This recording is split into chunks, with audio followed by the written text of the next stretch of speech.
You are listening to Comedy Club for Kids presents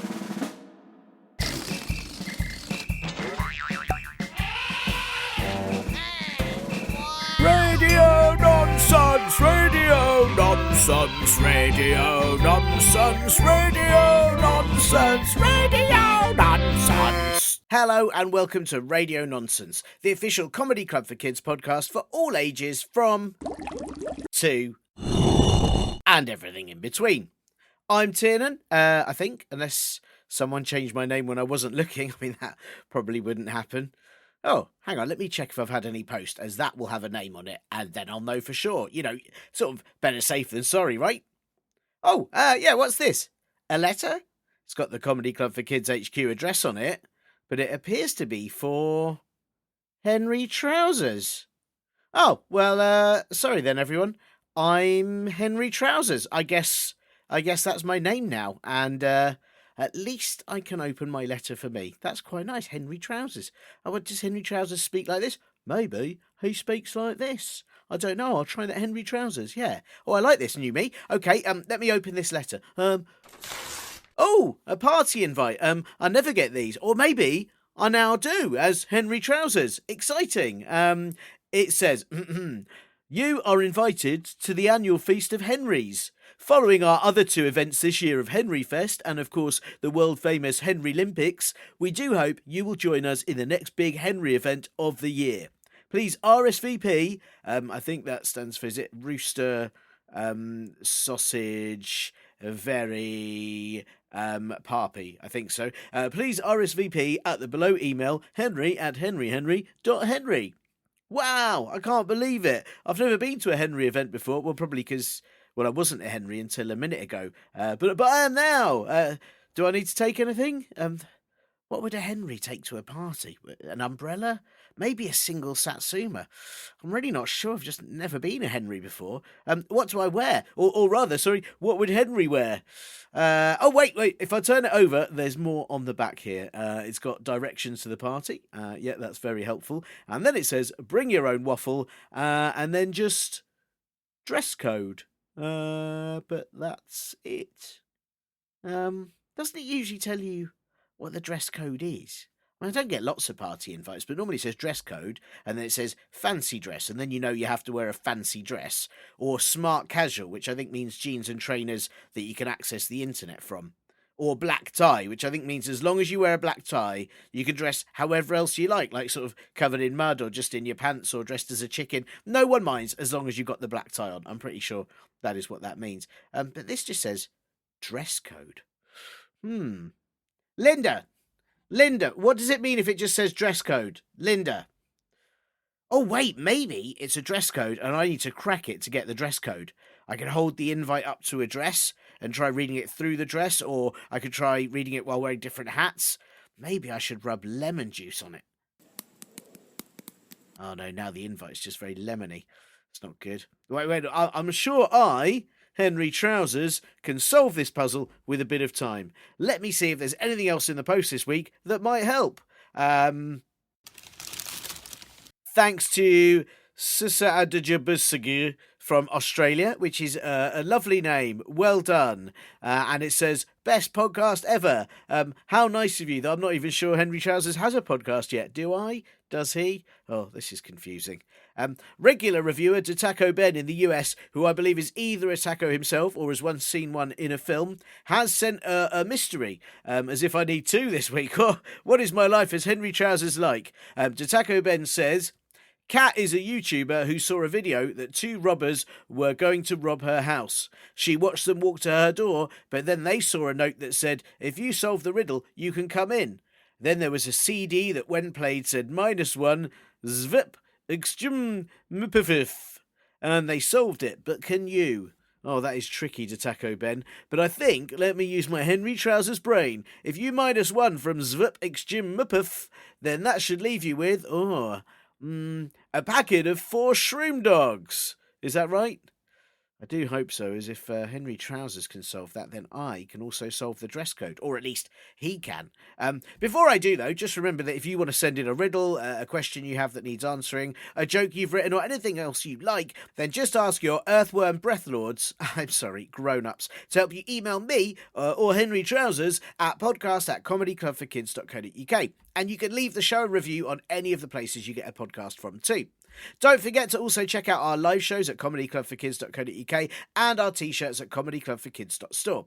And last week, and at the beginning of this show, I mentioned that I've started an ad-free Linda edition of this podcast for £3 a month, or depending on where you live, 2 shoes a week, 4 thoughts about donuts a year, or around half a blare. And I thought this would appear as a handy button on any of your Earthworm Breathlords podcast apps, so they could find it easily to support this show. But it turns out that if they would like to subscribe you to it, they have to find a tiny, hard-to-find link that's at the bottom of podcast blurb and do it that way, because why make things easy when you can make them as hard as cracking a dress code? If your grown-ups do figure it out, though, you will also get these shows a whole one day early too. Now, while I get on with using all my new Henry Trousers spy skills to break this cipher, you should all get on with listening to this most important bit.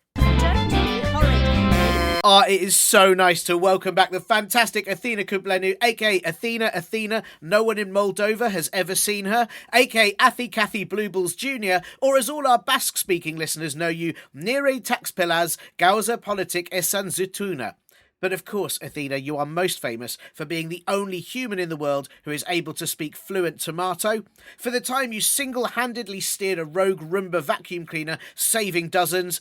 And who can forget your contribution to the world of art with your multi-award-winning sculpture called Huge Lump of Clay I Couldn't Be Bothered to Do Anything With. How are you doing? It's nice to have you back. Oh, sorry, I was speaking tomato there for a minute and I forgot you're not tomato. Yes, I'm doing great, thank you. Yeah, still hiding from Moldovans. Like one almost caught me. I had to hide behind a bush. But yeah, everything's great. I should just check. Well, firstly, I am aware I've got a very red face today, so it's a fair mistake to make that I might be a tomato. I do, and the fact I painted my hair green to look like, I do get it. So, but I sadly don't speak tomato. I wish I did. I never quite got to grips with it at school. But I was just going to sort of clarify that the Moldovans, they're not like chasing for you for any horrible reason. It's part of. Am I right in thinking it's part of a decades-long game of hide and seek? It's not decades; it's centuries old. It's for hundreds of years. People called Athena have been hiding from people from Moldova. And this is an essential part of being part of the Athena community. You cannot be called Athena if a Moldovan ever lays eyes on you. The minute one does, I've got to change my name to Jeff or Scott or whatever. So it's actually Jeff or Scott. That's the choice. So right. And that I'd have to change my bank. I'd have to change my driver's license. Yeah. The mortgage, the admin would be just a nightmare. So I don't want that admin. So I'm trying very hard to not let anyone see me who's from Moldova. That's very important. I understand that. I didn't realize there was an Athena community. Is it like, have you all got like a WhatsApp group, or how did you communicate with where best to hide? It's a WhatsApp group. I've muted it. Athena's chat a lot of rubbish. There's a whole lot of nonsense going on in there. All kinds of conspiracy theories. Quite frankly, it's all a bit weird. But there's a WhatsApp group. There's an annual conference of Athenas every year where you've got to dress up. You've got to find another Athena and dress up as that Athena. It's a bit like a Star Trek or a Marvel conference. Only instead of dressing up like the Avengers, you just dress up like another Athena. Right. And obviously you get cheats who are like, well, I'm dressed up as myself. Well, that actually gets you evicted from the Athena community. Wow. It's old now. Any Athenas listening, stop doing that. Okay, it's really old. For centuries. I came as myself. Out. You have to go away, Scott, because you get called Scott, obviously, because you've been evicted. Of course. It's a very old joke. I'm tired of it myself. I haven't done it. Yeah. Do you go to the conference then? And I was going to ask, like, do you? Because I have to say, and maybe I'm quite ashamed to admit this, really, but you are the only Athena I know, so I wouldn't know of what other Athenas you could dress up as. Well, you might have met a former Athena, so if you know any Jeffs or Scotts, they're probably old Athenas, don't forget. But and I think I feel sad that I'm the only Athena that then your life is not as rich as it could be. And if anyone wants to send you any letters of condolence or cheer you up, because it must be devastating to have just me. I mean, it's the joy different. That's like saying I just have one digestive biscuit in the biscuit tin. Right, that's not a biscuit. One digestive. Digestives are the cheapest of the biscuits. You can buy the really long packets. They're not malted milks. You can afford a few Tesco value or other value brands are available digestives, and that's like Athena's. Like to just have one is a life that is lacking and limited. I just never. I mean, I don't know. I don't know. Listen, there might be a listener to the show called Athena. She's just not written in. I don't know. I don't know. I don't know why I haven't come across it. I haven't really, I don't know where you find an Athena, especially if you're always hiding from. I mean, I'm not from Moldova, but if you are always hiding from people from Moldova, then maybe that's why I also haven't spotted them. We're hiding, and what you've got to do is you've got to tempt us out of hiding. So you need to leave little packets of digestives. I mean, I've mentioned digestives a few times because I love them, so I might as well just say little packets of digestives. Money's a good one. Just leave money lying around. You'll be surprised how many Athenas. Oh, we love paying our bills. We're really good. We're really into that. Money, digestives, little cans of fizzy drink, right? Because Athenas don't really like big cans. There's too much fizziness in them. But the mini cans you get, sometimes you get them free at train stations. They hand them out. The tiny ones are £1 when they're gone. So leave those the fun size cans of fizzy drinks. Leave it, and you'll be surprised. Athenas will just start crawling out the woodwork. Yeah. Wow. I mean, in my head, I'm thinking digestive biscuit, £5 note, digestive biscuit, little mini can on top. And then that's like the perfect. Whoa! You're getting invasion. Okay, you're getting infestation, and then you have to call pest control. Don't do that. Just one of those things will do. Okay, you don't want too many Athenas. Goodness, just you want 2 or 3. You want 2 or 3. Choose one of those things, and if you are going to do multiple Athena traps, have it's like COVID, social distance them. So have digestive biscuit, 20 meters, then have your fizzy pop, 20 meters, and then your fiver, and then you're fine. Right. This is fascinating. I feel I can't believe how much my life has been lacking, and I'm sort of slightly worried as well that I need to go check the biscuit tin because I'm certain there's enough digestives in there, but I'm also worried that maybe I've not been doing any of this properly. Well, if you have a tin of biscuits, right, particularly digestive biscuits, that is full, and then the next time you look at that tin, there's only one in it. You've been Athena'd. Yeah. I've come to your house in the middle of the night. I've nicked your biscuits. But it was you, or it might be another. There might be an Athena about that I don't know about. Well, in your case, it definitely wasn't me. I haven't been in your house recently. Okay. But that is the card of an Athena. We've gone into your house and we've nicked your biscuits. And at our convention, what we do is we all present all our biscuits that we've nicked, and whoever's nicked the most biscuits gets given the award and it's called award that we give to the Athena that's nicked the most biscuits. We're not complicated people. I just want to pick you up on something you said there because I don't know if the listeners will notice, but you said you haven't been to my house recently. Oh, yes. So that means you have been there at some point taking my biscuits. Well, Tiernan, this is what we can do. We can pick apart language and pick on words that I've said, and we can interrogate them, or we can just live with the fact that I come to your house regularly to steal your stuff, okay, and move on. But what we can't do is dwell on it, okay? I wouldn't dwell on it. Right, okay. So I shouldn't think about this. I've just got to move on and accept that I need to keep a healthy supply of biscuits in. Yeah. Precisely. I wouldn't. In fact, if I was you, I forget I said a thing. There was that, as far as I can say, we've been talking about bananas. And Athena's love bananas as well. As that well, look, I'm more than happy to move to bananas, but I do just want to check then because I don't want to be rude. Is it you just like plain digestives, or is it like dark chocolate, milk chocolate? Is there a preference? Well, find the can of worms and open it, Tiernan. My goodness, what kind of digestives do I like? Plain, unadulterated, simple digestives. Wow. All of this caramel, chocolate, raisins, peanut butter, jam, gravy, apricot sauce, apple crumble, sausage rolls, Cornish pasties, all these things people are adding to digestives. I just don't see the point. Okay, why would you take something that's perfect and add something to it? That's the final paste stroke on a masterpiece that stops it from being a masterpiece. So I'm very much of the position that digestive biscuits should just be digestive biscuits. Wow. I mean, I do think that there's sometimes that you've got to mess with these things so that people go, oh, that doesn't work. Is clearly, like because if you just kept the plain ones and you never experimented with other flavors and other things in there, people might think, oh, well, maybe this isn't right yet. Maybe this isn't perfect. People are curious. People get curious, and so by adding all those flavors, it makes people go, this gravy digestive biscuit is disgusting. I wish I'd never gone there. Let's go back to play. It just boosts the reputation of the plain one. You just reminded me of a convention of Athenas that happened a few years back. And there was an Athena that said that exact same thing. Okay. Right. Her name is Dave now. Wow. Right? Not even Jeff or Scott. We kicked her right out the club. We couldn't believe it. The card away. So that is, that's what we think of that opinion. Wow. Well, look, I mean, you've actually put me in quite a bad mood. I'm so sorry. Listen. I'll dance backwards here. Look, you said mention bananas. Obviously, we started by talking tomatoes. How's the tomato chat going? You've been speaking some good tomatoes lately? Really good. Yeah, I'm glad you asked actually, because tomatoes, people don't really understand tomatoes as well as they could.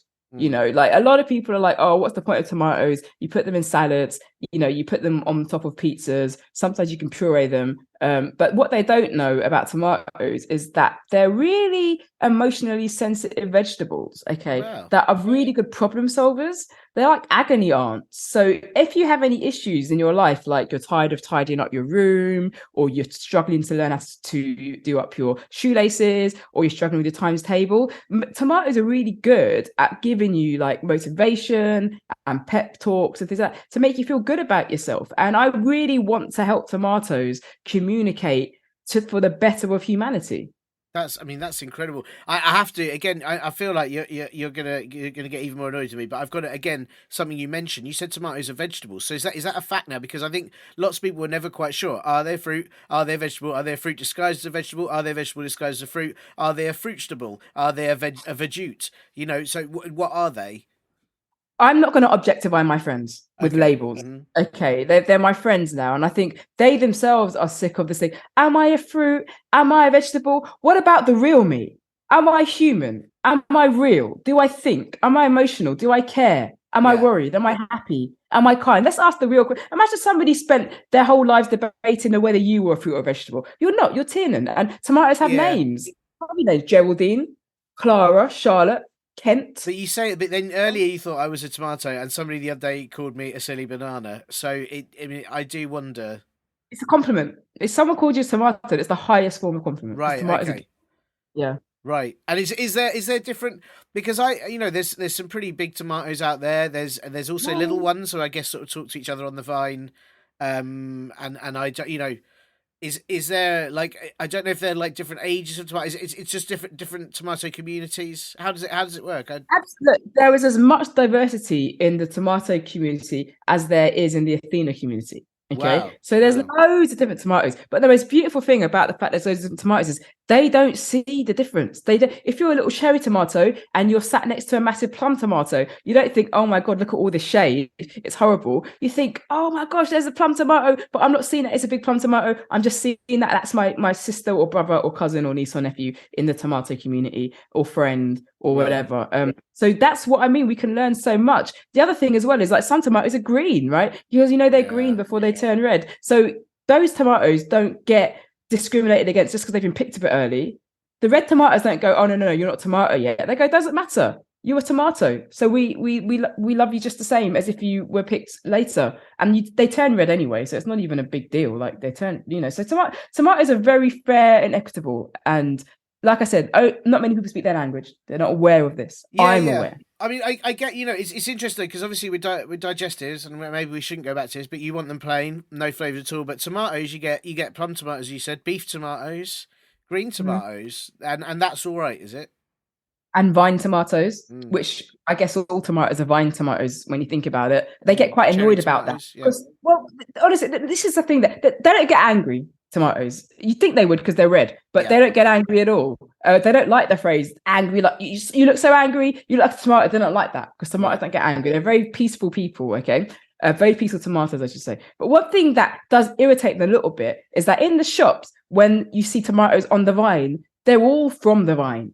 It's just, has the person cut the vine or has the person left the vine on? It's the only way they grow. And they get a bit frustrated because there's no class system in the tomato family. And they don't like the way humans treat vine tomatoes the same as non-vines, differently so. They don't like the way humans treat vine tomatoes differently to non-vine tomatoes because they've been screaming the whole time, we're all from the vine. Yeah. It makes no difference. Just because they've left it on and charged you 50p more, you are being conned. So if I can communicate one thing today, it's that tomatoes are equal. There's no class system, whether they're on the vine or off the vine. It's the same tomato. That's beautiful. That's a beautiful thing to let everyone know. It is interesting you say that, like we know this. We know that red is meant to be a warning or danger, but tomatoes aren't dangerous at all. Was there just a conscious? Did maybe they think that by being red, people would think, "Oh, I'll have a tomato. Stop! Like I'm not going to have one." Was it like a defense thing? No. Yes. No. It's camouflage. Obviously, everybody knows tomatoes like to swim in ketchup. And it's camouflage because if you go and see a swimming pool full of ketchup and you notice there's tomatoes in them, you might want to pick the tomatoes out and eat them. But actually, you can't do that, can you? Because you're camouflaged. The tomatoes are camouflaged. So it's really a safety thing more than anything. I mean, these days, you don't get so many ketchup swimming pools. So the redness has kind of become a bit obsolete and unnecessary. But yeah back in the days when we used to swim in ketchup and the tomatoes used to let swim in ketchup, they found that people would be swimming in the ketchup and going, oh, I'm a bit hungry from all this swimming in ketchup, and eat the tomatoes. So imagine going for a swim and then someone just eats you. Like, you don't deserve that. So that's why they evolved to be red. But now, obviously, we don't swim in ketchup anymore. Yeah, of course. It's weird the sort of mayonnaise swimming pools got more popular, didn't they? And barbecue sauce. The hot sauce ones They were really popular for a couple of weeks, and everyone realised it really stung their eyes, and no one went in. Well, if you go into a hot sauce swimming pool and you don't wear your goggles, that's your business, isn't it? I mean, why would you do that? Yeah, it's very true. It's very true. It's ridiculous. Well, listen, Athena, I feel like we've already learned so much today, and I'm so grateful you came back on the show. We'll avoid the digestive issue for the rest of this, but I feel like we've learned a lot. And obviously, I've asked you back because we've had a question come in that I think you are the person that can answer it. You are the top expert that can deal with this. But before we get to that, there's a bit of admin. There's always admin on the show. Do you mind a couple of admin questions? Do I mind? I mean, there's a short answer to that, or there's a long answer. Which one do you want? Can I have the long answer followed by the short answer? The long answer is yes, I do mind the admin, actually. I mean, administration now just weighs us down. And I was just talking to my tomato this morning about the amount of admin in my life. I thought, I hope I get to do this phone call on Radio Nonsense and not doing admin. And the tomato was like, oh, I'm so glad you're doing Radio Nonsense. There's never any admin on there. And I was like, I know. Isn't it so great? There's never any admin. And we both all agreed how great it was that I'd be spending my morning talking to you, talking absolute sensible nonsense and not having to do any admin. And here you are now asking me if I mind doing admin. The tomato's right here looking at me, shaking its head, going, wow. So the long answer is I do mind. The short answer is yes. Right. Okay. What about if it's not admin and it's just some questions that I'm asking you, just like for polite conversation? Let me consult my tomato. He's saying it's not admin, mate. He's saying it's not admin. He's saying it's questions. I know. Why didn't you just say questions? I have no idea, mate. Questions are fine. Oh, that's good. I don't know. I don't know why. You're right. Maybe I should just say questions from the off. Some people find questions admin. Some people find admin questions.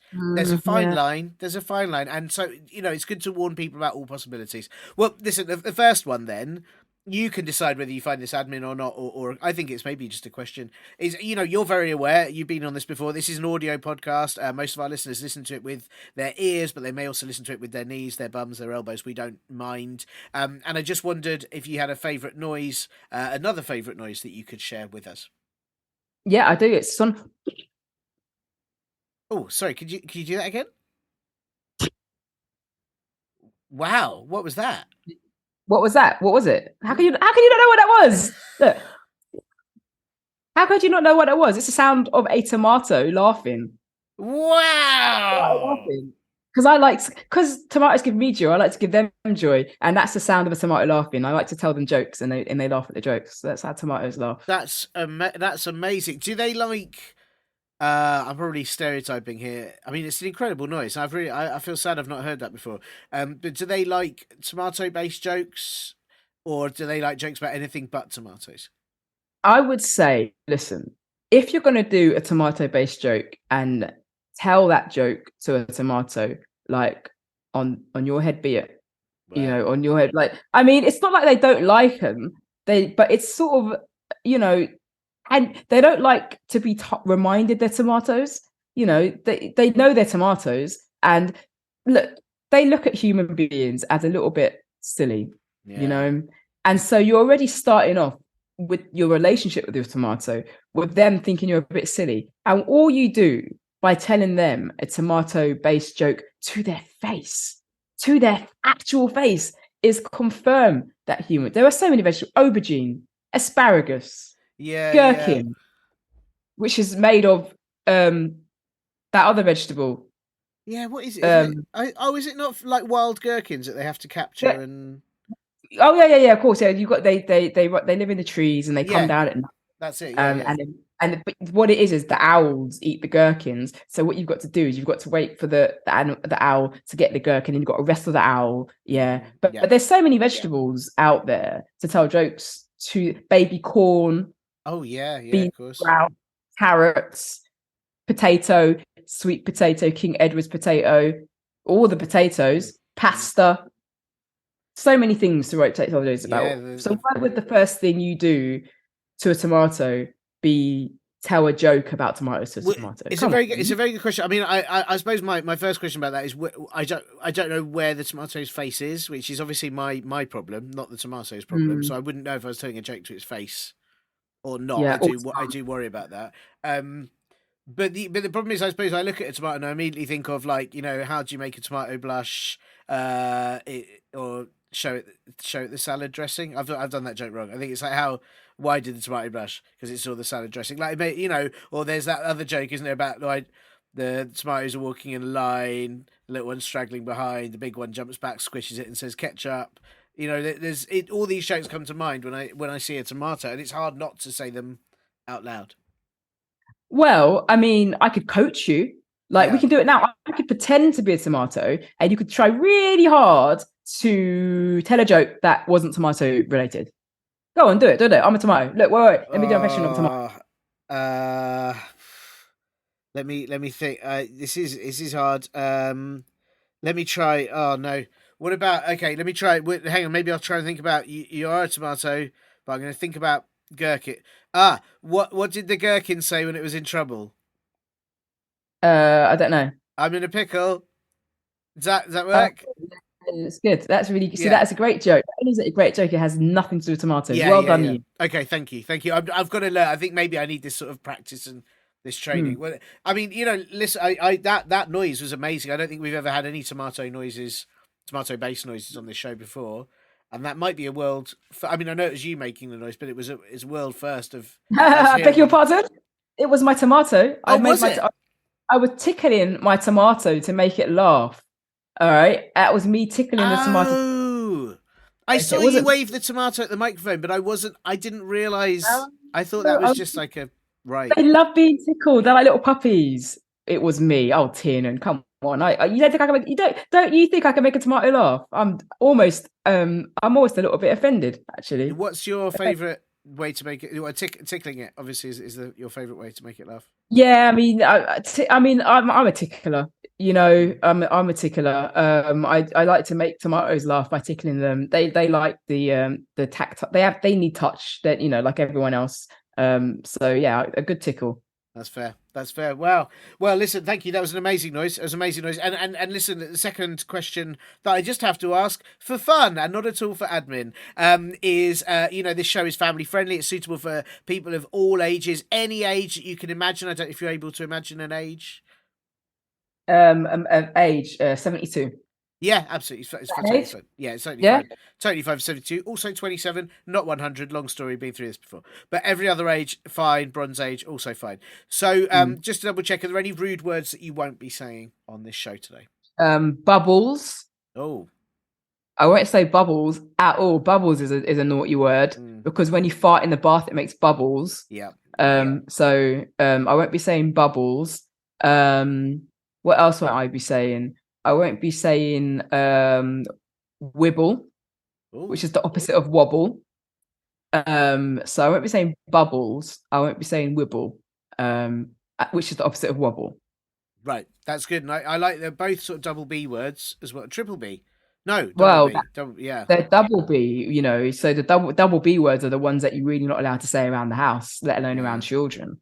Like why saying bubbles and wibble, which is the opposite of wobble. I mean, it's just the height of indecency. I feel a bit naughty just saying it out loud now. I can see you're blushing like a tomato. I'm very worried. Now. I'm very worried, and it also reminded me of the word bubble, and I felt terrible. These are very tricky words. I should say that you've said obviously you won't say bubbles.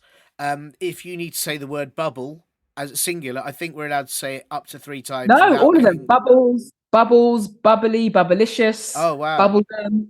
All the bubbly words you're not really allowed to say. Every time you say a bubble word, something somewhere blushes. Even a tomato here right now is getting very red. I'm sorry. Wow. I'm sorry, Charlene. Yeah, they're so polite, tomatoes. They don't really like hearing rude words. That's really nice to know. That's really lovely to know. Well, listen, hopefully they won't have to blush. Hopefully, you won't say bubbles, and I definitely won't, and I definitely won't say wibble or wobble or bubble. No, you can say wobble. It's the opposite of wibble. Oh right, sure. So I can say wobble, but I won't. Right, that's fair. So I won't say wibble. Yeah. And Don't say wibble. Yeah, no, definitely. I wouldn't dream of doing such a thing. Not on this highly respected show. That would be an awful thing to do. So thank you for making this show safe. I really appreciate that.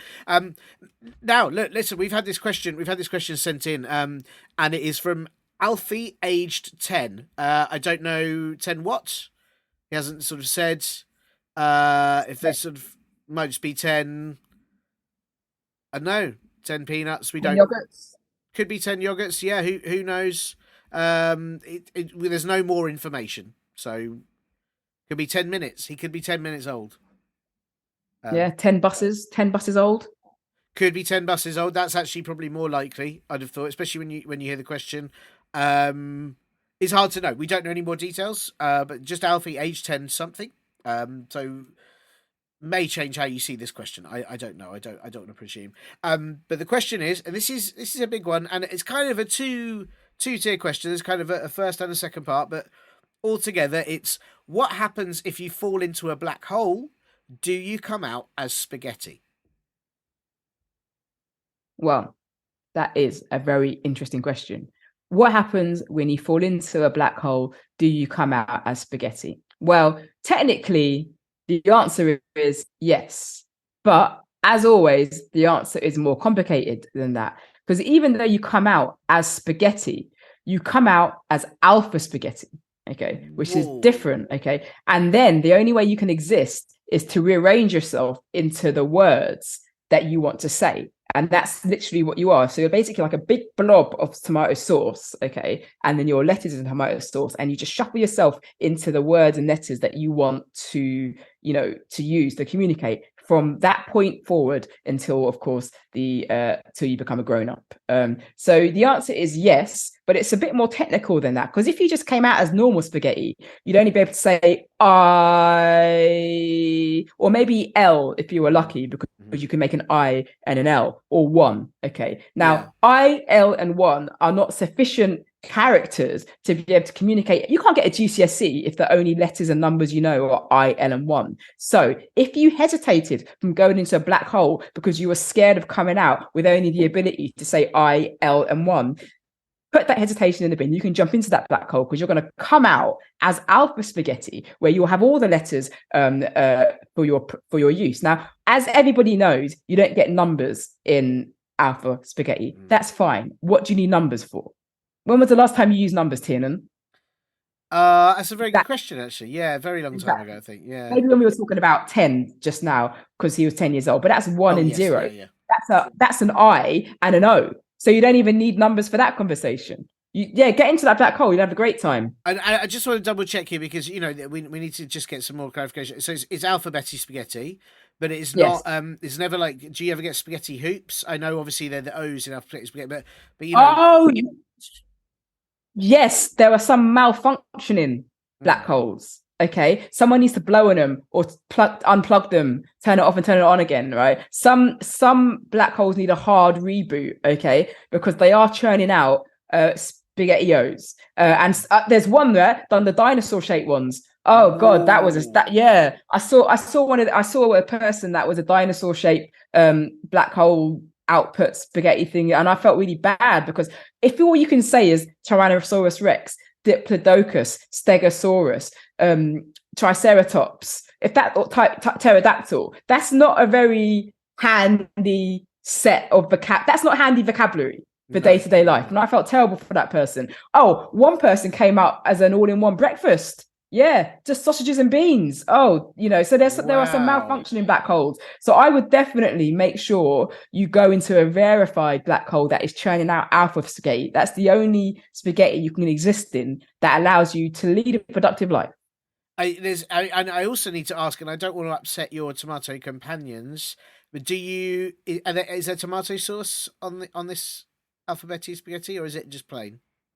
No, of course there's tomato sauce in, and it's alpha spaghetti. If it wasn't tomato sauce, it would just it wouldn't be alpha spaghetti. It would it would still have the same name, but it wouldn't be the alpha spaghetti. It is tomato sauce, okay? Right. But that's good because guess what? To make tomato sauce on planet Earth, I'm going to whisper this, Charlene. I'm going to whisper it. To make tomato sauce on planet Earth, you've got to squash up tomatoes. Yeah. So they really appreciate it when people go through black holes and come out with a ready-made sauce that hasn't used Earth tomatoes. It's used tomatoes, but the tomatoes come from Uranus or something like that, which is fine. So and they don't mind that. The tomatoes that come from Uranus are actually the ones you want to eat. Right. I'm not sure about it. When you say that out loud, it doesn't sound like that's something that why not? To do. But doesn't it? I think tomatoes that are grown in Uranus sound delicious, really juicy. That's how, yeah, sure. Well, if you're the expert here, all I say is when you say yes, Uranus. Yeah. You're right. You're right to say that I am. Yes, yeah. Well, that's what I believe. That's what it says on your title, isn't it? And that's how people always have to introduce you as Athena, the expert on Uranus. Yeah. Is Uranus tomatoes. That's Uranus tomatoes. Yeah. Yes. Well. So would you recommend then that people? Because it sounds quite a stressful. I don't know. I don't know if I'd like to be turned into a pasta shape, spaghetti shapes. I'm trying to think about how it would feel. Would you recommend people try it? Alfie here is obviously asking a question because I don't know if he's planning his next holiday, his next weekend away, maybe pop into a black hole. Of course, I'd recommend being alpha spaghetti in tomato sauce that is grown on Uranus. Look, why would you not want to be alpha spaghetti? Think of all you would never have to do. You never have to do PE. Do you know what I mean? How you can do PE? You can just sit out and just chill out. You never have to read a book. You are the book. You are the letters of the book. There's so many things. When you go on holiday, you can just sit in a jar. You don't have to go to like museums. I'm in a jar, mum or dad or grown up. So why, so being alpha spaghetti is really, really good fun. And the best thing about it is you get really good at spelling. Oh, yeah. But aren't you worried that you'll get eaten as someone's lunch? No. So what you got to do is just say, don't eat me. Oh, in the letters. You spell out the letters, don't eat me. Yeah. There's obviously as a child that doesn't look like alpha spaghetti, you don't have to tell people not to eat you. There's a genuine kind of social contract between humans that we don't eat each other. And most people expected that. But the same social contract does not exist to people who look like food. So for example, there's a good test, okay? For example, if you see a banana on the table, eat it. If you see the banana running, for goodness sake, don't eat it. That's someone that's been into a malfunctioning black hole. And similarly, if you see like a plate of spaghetti hoops, eat them. But if this plate of spaghetti hoops are like, saying things like don't eat me, like the letters are arranged into don't eat me, or the letters are arranged into in the light of the moon, a little egg laid on a leaf, that's somebody reading The Very Hungry Caterpillar to themselves. So you've got to switch your brain on a little bit. If you some spaghetti hoops or alphabet skates, actually spaghetti hoops are a thing too, right? So if you see all the O's lined up really, really, really kind of like neatly, that's a spaghetti hoop person going ooh. But if all the O's are jumbled up, that's not a human. That's fine. Right. Wow, these are really. That's an important tip, because that's funny. When you said all the O's lined up, I wondered if that was like a ghost that had gone into a black hole, just going, "Ooh." Yeah, I mean that's so that honestly, another can opened, worms everywhere. Sure, Okay, sure. because obviously there are malfunctioning black holes, and they spew out humans, but they come out as spaghetti hoops. However, there are functioning black holes that eat ghosts, right? So when the spaghetti hoops come out and it's ooze, it's not malfunction. That's just how ghosts speak, right? So then you've got to find out whether it's which one is. Are you looking at a plate of a ghost, or are you looking at a plate of a human? That's very hard. It's very complex. I mean, this is why we need experts like you. I wouldn't know where to begin with this. I'm slightly worried about having alphabet spaghetti in the future, in case I can't tell the difference and I just accidentally eat someone that's been in a black hole. Would you prefer to, if you went into a black hole, would you prefer to come out as alphabet spaghetti, or would you prefer it as malfunctioning and you came out as a digestive? Oh, do you know something? That's one of the best questions I've ever been asked. I think I would like to come out as a digestive biscuit. I think that if I was to say choose alpha spaghetti over a digestive biscuit, I would have to change my name to Scott or Jeff or Dave. That would, all Athenas, if asked that question, would always say a digestive biscuit, because that's our thing. That's our thing. We could be nothing else. You could give me any alternative food, and I'd always say digestive biscuit. You could say cheese sandwich, I say digestive biscuit. You could say egg, I say digestive biscuit. Okay, always. Wow. That's what I mean. Nachos, digestive biscuit, Tiernan. Wow. Soup, digestive biscuit, Tiernan. Ice cream. Yeah. I'm just double checking. Digestive. Yeah. No. Wow. Digestive biscuit flavored ice cream. Yeah, that counts. Wow, yeah. Is that's okay? You won't get exiled for that. If anything, the Athena community would be thrilled to know of the existence of a digestive biscuit flavored ice cream. So I think that would make me that conference year would be a really good conference year for me. Yeah, I'd be really popular. Wow. Well, look, I hope that's in your future. I hope that's coming. Thank you. I feel like maybe it sparked an idea, something you can kind of pursue in the future. I feel like my head is so full of information. I feel like I've learned so much about Athenas, digestives, tomatoes, black holes, spaghetti. There's Uranus. Yeah, Uranus. I've learned a lot about Uranus and Uranus tomatoes. And and I hope Alfie feels like his question's been answered, however many tens of things he is. Yeah, I mean, you could ask him. He's probably alpha spaghetti right now. So Alfie, if you ask alpha spaghetti right now, let us know how you got on with this episode and how much you learned by just spelling out a response to this episode. Do you know what? There's every chance he tried to spell alpha, but he's for alpha spaghetti, but he didn't have the right letter, so he's Alfie. Well, yeah, you have to be quite creative when you're spelling with that. You never get vowels. Yeah, of course. Yeah, and unless you're spaghetti hoops, then too many vowels. It's like you can't win. Yeah, you can't win. Well, listen, Athena, thank you. It's been a joy to have you on the show. Thank you and your tomatoes for joining us today. You got an exciting rest of the day, week, year, decade, century ahead of you. Yeah, so sometime this century, I'm planning on learning all of the vegetable languages. I'm obviously fluent in tomato. I've been practicing cucumber. And I'm getting really, really good at butternut squash. Like really, really good. Yeah. So within the next 100 years, I think I'm going to be able to communicate with all the vegetables, and I'm then going to start like my own app, like Duolingo. But it won't be called Duolingo; it'll be called Vegilingo, because I want people to be as educated and as able to talk to vegetables as I hope to be.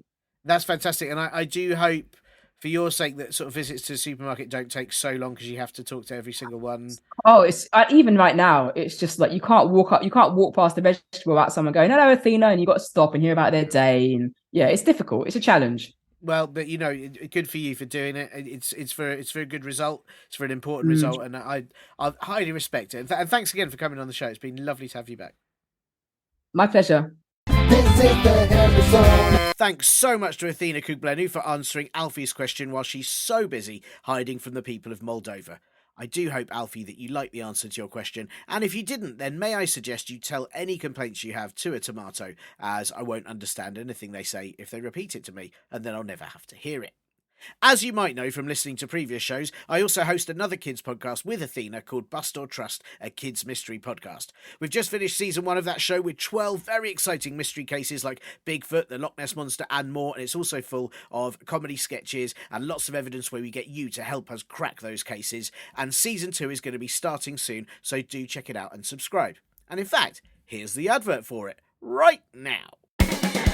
Are you mystified by mysteries? Or can you crack the craziest cases? We're looking for chief detectives to join us on our investigations into some of the strangest stories from around the world. We'll analyse aliens, look for the Loch Ness Monster and hunt out curses. We'll present you with the best evidence and the most interesting facts. And then it'll be up to you to decide and tell us what you think. Will you be a mythbuster like me? Or a myth truster like me? If you want to be our chief detective, join us on Bust or Trust, a kids mystery podcast. Every week on Apple Podcasts, Spotify, Amazon Music and all other places you listen to podcasts. Doesn't that sound fun? Exactly, you are correct. And of course, if you also want to get in touch with a question that you have that needs answering on this show, or a joke you've written that you'd like me to read out, or, well, anything at all really, you can ask your earthworm breathlords, grown-ups, to help you email me at podcast@comedyclub4kids.co.uk. Do check out our Comedy Club for Kids live shows at comedyclubforkids.co.uk, where you can see stand-up comedy from many of the guests we've had on this show, and sometimes from me too. And you can find our t-shirts and book at comedyclubforkids.store. And if your grown-ups would like to support this show and sign up to the Linda edition of it, where adverts appear as much as Linda does, which means, well, never, then they can do that on Acast Plus or by a little difficult-to-find link at the bottom of the pod blurb. And while you were listening to that, I'm pleased to announce that I, newly titled Henry Trousers, have beaten the dress code. That's right, I took a wardrobe full of dresses and I laid them out backwards before covering them in the lemon juice, shining a torch on them, and then looking at all of it in a mirror. Then I swapped every red dress for the letter B, and every yellow dress for the number spleven, and even every green dress for a stinky hippo. And I'm pleased to say that I've worked it out because it now spells the word Argle. Yes, the dress code to the Feast of Henry's must be Argle.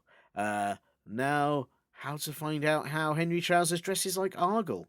Is it with a colander on my head? Maybe I wear bananas for shoes, or maybe... Oh, more post, exciting. Oh, it's another invite from the Henrys. It says... Dear Tiernan, please ignore the previous invite. We had the wrong address for our member Henry Trousers. He actually lives at Henry Club for Henry's HQ. I'm afraid you are not invited to the Feast of Henry's, as you're not a Henry. Oh, well, that's ruined my day. Oh, wait, there's more on the back here. It says, and if you are curious, which we know you are, yes, I was, that's correct, there was a mistake on the invite, and instead of dress code and then nothing, it should have said dress cod, as we would like everyone attending to look like a big fish. Thanks, bye, from Henry. Well, there you go. I guess it's a quiet night in for me then, instead of going to the Feast of Henry's. What a shame. Oh, who's that? Hello? Did you steal all my dresses? What have you done with them? I'm so angry with you! Sorry. Bye. You have been listening to Comedy Club for Kids presents.